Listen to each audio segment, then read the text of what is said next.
Morning students, I'm Shweta and I'm going to teach you EVS. Class, as we are pursuing with chapter number 10, Eat Well, Keep Well.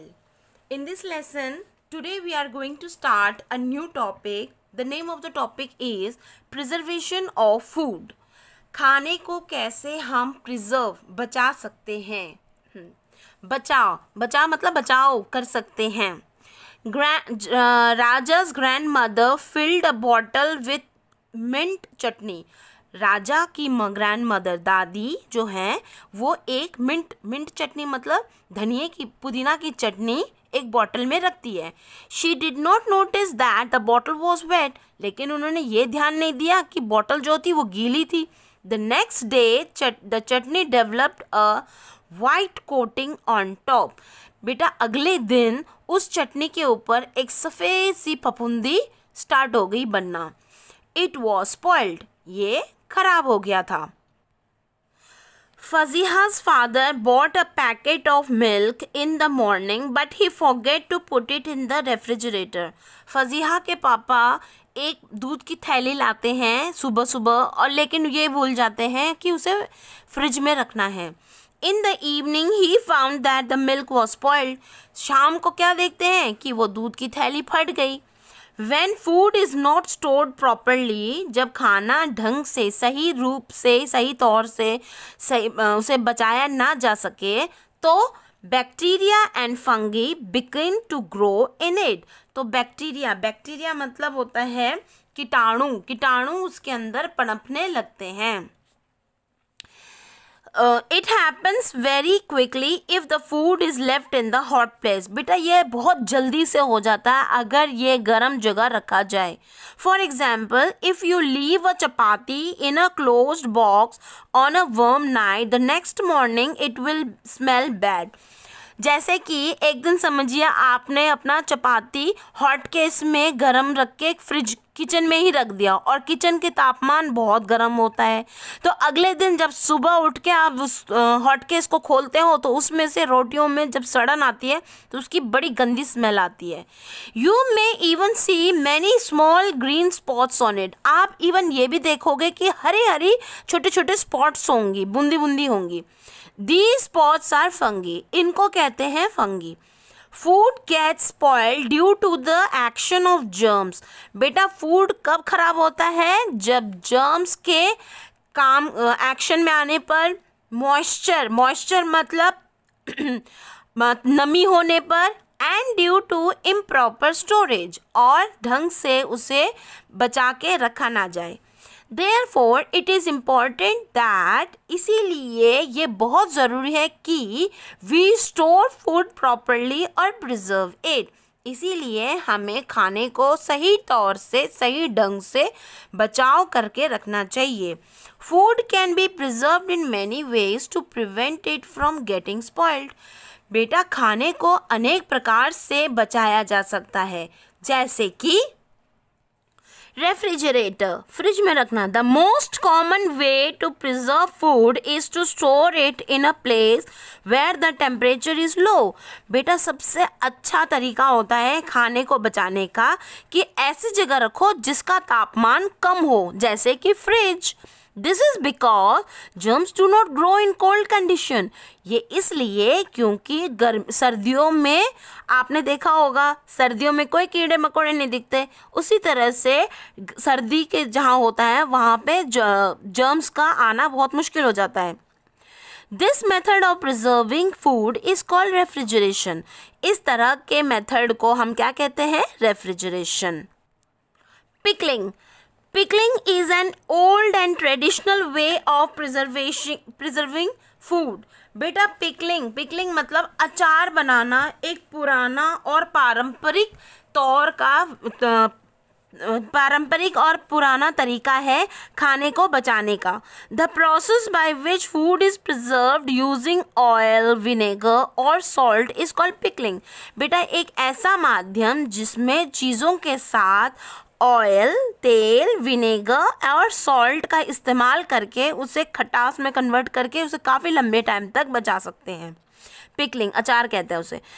Fruits, fish, meat and vegetables are preserved by pickling. बेटा इन चीज़ों को pickling के द्वारा बचाया जाता है।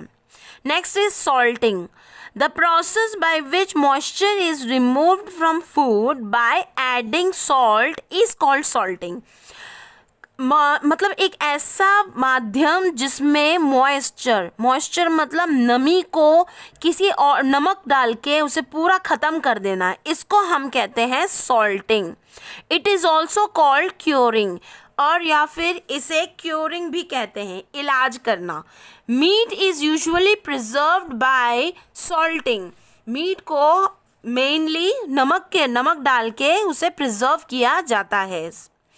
Next is sugar preserves.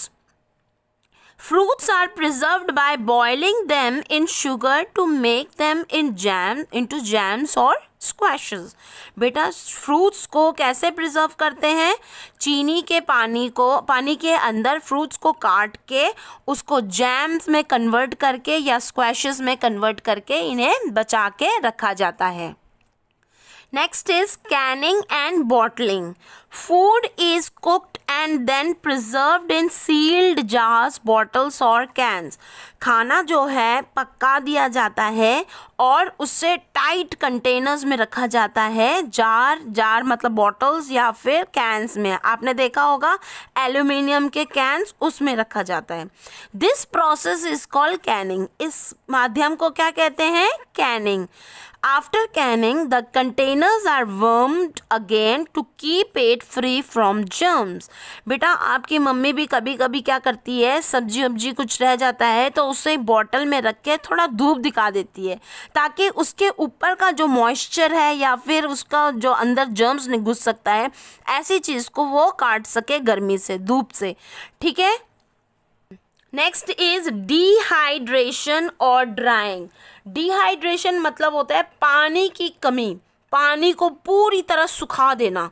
Bacteria usually grow in moist places. बेटा बैक्टीरिया जो होते हैं, कीटाणु जो होते हैं, वो नमी जगह पे पैदा होते हैं। So water is removed from food by drying it in the sun. तो हम लोग क्या करते हैं, जैसा आपकी मम्मी भी क्या करती है, जब कोई सब्जियां लेके आती हैं जैसे सूखी सब्जियां, तो उनको धूप दिखा देती है। तो in the same manner they are kept. So water is removed from the food by drying it in the sun. तो उनको उस धूप में बिठा के उसमें डाल के पूरी जो भी उसके अंदर पानी होता है उसे हटा दिया जाता है। Chili is peppered, spices, grains and fruits are dehydrated using this method. Chilli मिर्ची, लाल मिर्च, पापड़, स्पाइसेस, कभी कभी मसाले भी इस्तेमाल करते हैं। ग्रेन्स, आप मम्मी गेहूँ धो के डालती है ना, सुखाती है ना, उसकी नमी को हटाने के लिए। और fruits dehydrate using this method. इस मेथड से उसके अंदर का पानी पूरा सुखा दिया जाता है। Vacuum packing. वैक्यूम पैकिंग मतलब होता है बिल्कुल हवा ना रहना, ऐसा packing. Vacuum packing is the process by which food is stored in airtight container. एक ऐसे कंटेनर्स में रखना जिसमें एक बूंद मात्र की भी हवा ना घुस सके, ऐसी जगह, इसको हम कहते हैं vacuum packing. Nuts are usually vacuum packed. बेटा नट्स जैसे कि बादाम, अखरोट, ये ज़्यादातर वैक्यूम पैक्ड ही किए जाते हैं। Pasteurisation. Milk is preserved by pasteurisation. बेटा मिल्क जो है, दूध जो है, उसे हम लोग कैसे बचा के रखते हैं? जीवाणुनाशक। पैस्चराइजेशन मतलब होता है जीवाणुनाशक, मतलब स्टेरिलाइज करना। Pasteurisation is the process by which milk is first heated to a very high temperature. दूध को बहुत बड़ी हाई टेम्परेचर में पहले उबालते हैं and then cool down quickly to kill all the germs in it. और जल्दी से फिर उसको इतना जल्दी से ठंडा कर दिया जाता है ताकि उसके अंदर के सारे कीटाणु मर जाए। To live a healthy life, अच्छी ज़िंदगी जीने के लिए, एक तंदुरुस्त ज़िंदगी जीने के लिए, we should eat fresh and nutritious food. हमें ताज़ा और न्यूट्रिशियस पौष्टिक आहार खाना चाहिए. We must also preserve food in hygienic ways to prevent wastage and to make it available for a long time. We must also preserve food in hygienic. बेटा हमें हमेशा खाने को बचाओ लेकिन उससे हाइजीनिक स्वच्छता रूप से रखना चाहिए, स्वच्छ रूप से उसे बचा के रखना चाहिए. प्रिवेंट वेस्ट, ताकि उसमें वेस्टेज ना हो सके. And to make it available for long time, और ऐसी चीज़ें काफ़ी लंबे टाइम तक, जैसे कि मटर सर्दियों में मिलते हैं, गर्मियों में नहीं मिलते, लेकिन उनको कैसे रखा जाता है, प्रिजर्व करके रखा जाता है ताकि गर्मियों में भी हमें मटर मिल सके.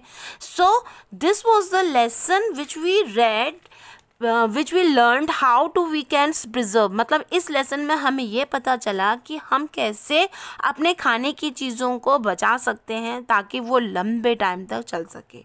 Okay class, I think you must be clear about this lesson.